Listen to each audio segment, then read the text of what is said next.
America first हो सकता है तो इंडिया फर्स्ट क्यों नहीं। जब डॉक्टर जयशंकर ने अमेरिका के सामने सीधा बोला रशिया हमारा पुराना दोस्त है, तब दुनिया को समझ आ गया कि भारत अब किसी प्रेशर में नहीं झुकने वाला। और इसी बीच मार्को रूबियो के इंडिया विजिट ने एक और सवाल खड़ा कर दिया, इंडियन अमेरिकन के साथ रेसिज्म पर भी अमेरिका चुप क्यों है। दोस्तों, जैसे कि आप सबको पता है कि अभी मार्को रूबियो इंडिया में 4-5 दिन की विजिट पे आए हुए हैं।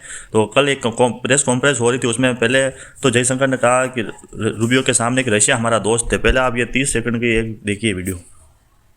Where India, because our interests are growing, we have relationships with all the parties involved. I mean, we are seeing this in the Ukraine conflict as well, where we have, very strong relations with Russia, we have it with Europe, we have it with Ukraine as well, we have it with the United States. And then the question is, how do you manage them, all of them? So, in that sense, yes, it is multi-alignment because today's India has that range of interests which require us to manage multiple accounts. उसके बाद एक reporter ने जब Marco Rubio को press में question पूछा कि जो अमेरिका में जो इंडियंस रहते हैं उनके साथ भी अमेरिकन रेसिज्म करते हैं, उसमें मार्को रूबियो ने क्या बोला, सुनिए आप। Minerals, once your visit is over, what will be the key outcomes when it comes to these two aspects? And thirdly, there have been a lot of racist comments coming from United States against Indians, Indian Americans. Now this goes against the basic premise of India-US relationship. So what's your take on that? Yeah, what's your third question?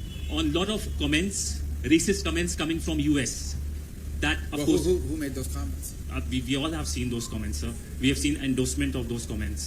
Which ones? I'm So it's well known, sir. Anyway, Yeah. we And to EM Jayashankar. Last में doctor Jaishankar ने कहा जैसे कि America कहता है कि America first policy, वैसे ही हमारा भी है कि इंडिया फर्स्ट पॉलिसी। हमारे लिए बाकी सब देश बाद में आते हैं, पहले इंडिया आता है। ये सब सुन के मार्को रूबियो चौंक गए।